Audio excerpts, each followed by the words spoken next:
Sumatera Selatan akan segera menetapkan status siaga darurat kebakaran hutan dan lahan. Langkah ini diharapkan mempermudah koordinasi antar lembaga untuk mengantisipasi kebakaran lahan di provinsi ini lebih dini.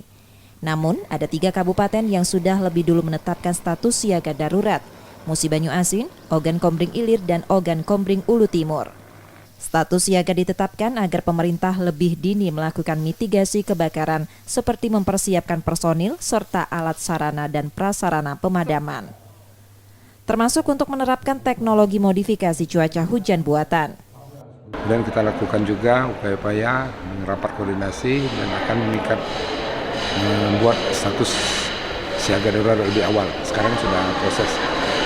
Kebakaran hutan di Sumatera Selatan ini akan terjadi ketika musim kemarau datang.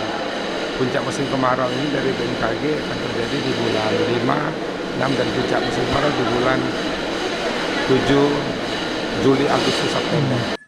Prediksi BMKG, musim kemarau tahun ini lebih kering dibanding 3 tahun sebelumnya. Awal kemarau terjadi pada Mei, sedangkan puncaknya pada Agustus hingga September. Di Sumsel terdapat 10 daerah berstatus rawan karhutla. 4 diantaranya perlu mendapat perhatian lebih karena memiliki lahan gambut cukup luas, yakni Ogan Kombring Ilir, Banyu Asin, Musi Banyu Asin, dan Muara Enim. Rizky Nurmizan, Kompas TV, Palembang, Sumatera Selatan.